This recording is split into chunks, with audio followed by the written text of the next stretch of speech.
सती ने प्रश्न किया काशी की धरा पर, काशी की भूमि पर, और काशी की धरा पर भगवान प्रश्न कर रही है माता सती भगवान देवादिदेव महादेव से, भगवान शिव से, भगवान शंकर से। बाबा जी हमारे मन के संशय को मिटा दीजिए, ये पुनरपि जन्म पुनरपि मरणम, बार बार जन्म बार बार मृत्यु के प्रपंच से कैसे छूटा जाए वो हमको बता दीजिए।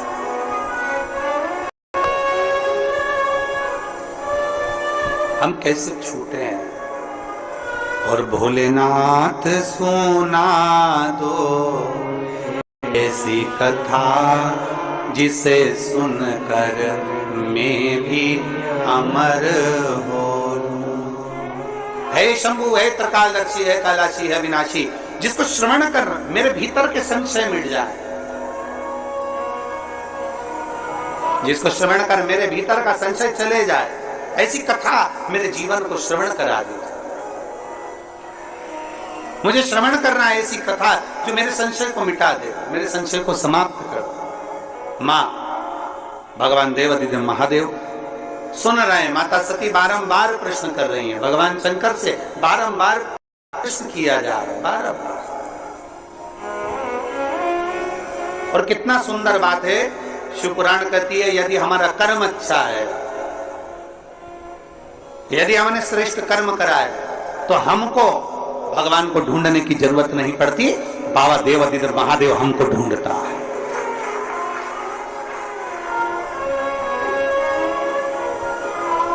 अगर हमारा कर्म अच्छा है, अगर हमारे कर्म श्रेष्ठ हैं तो हमको बाबा को ढूंढने की जरूरत नहीं, बाबा हमें ढूंढेगा, बाबा हमको ढूंढने की जरूरत।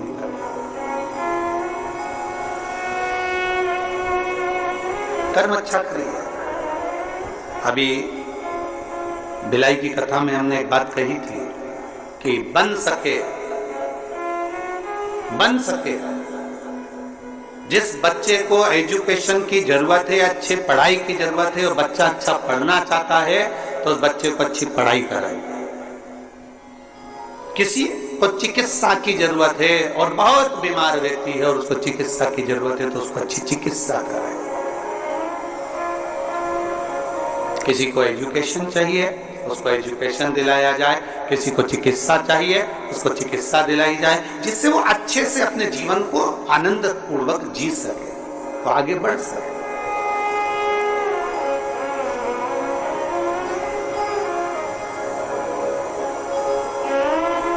किस किसने सुनी थी बिलाई की कथा? हाथ उठाओ जरा। सभी ने सुनी है? रख लो रख लो रख लो। अगर चिकित्सा की जरूरत है तो चिकित्सा मिले, और यदि कहीं शिक्षा की जरूरत है तो शिक्षा मिले, और प्रयास करें कि अच्छी शिक्षा अच्छी चिकित्सा जनमानस तक पहुंचे।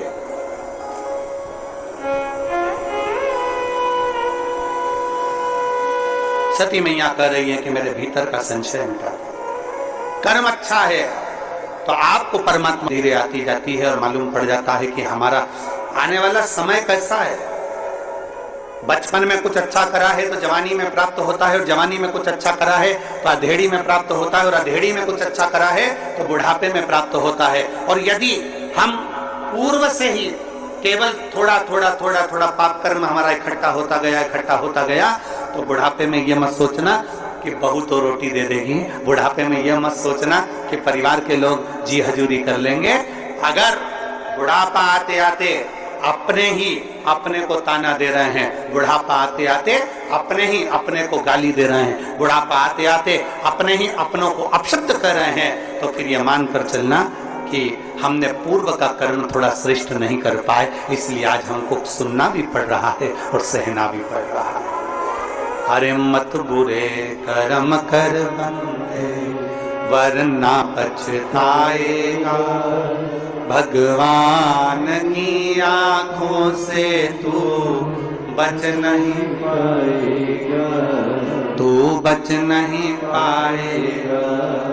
अरे ओ अज्ञानी मत करना नादानी, अरे ओ अज्ञानी मत करना नादानी। तेरे कर्म का फल भी तो ही पाएगा जैसा किया तूने तेरे आगे आएगा।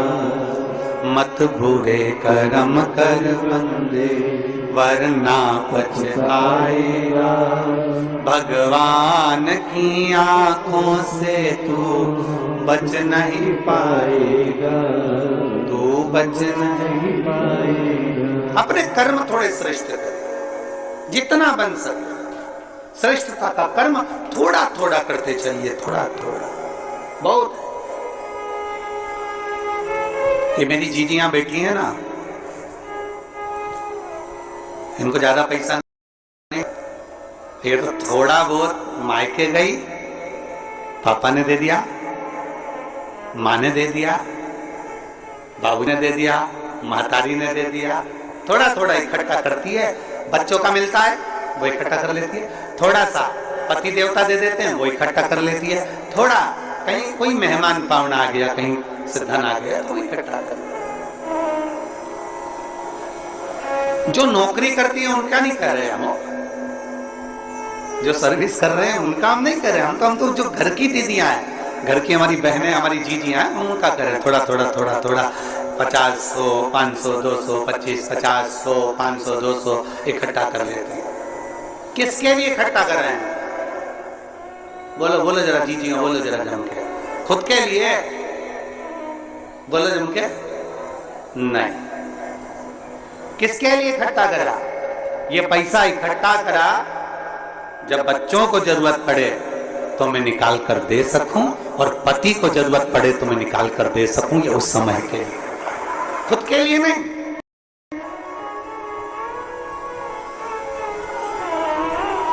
एक कथा,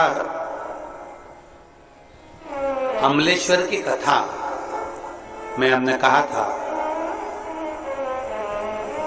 कि स्त्री से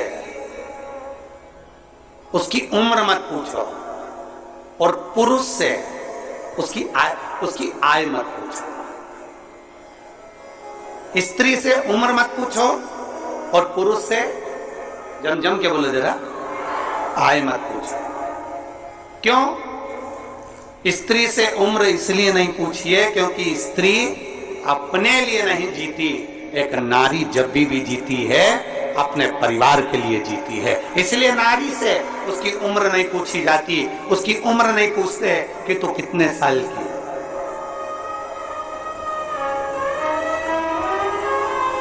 स्त्री से उसकी उम्र नहीं पूछी जाती कि तू कितने वर्ष की है। और पति से,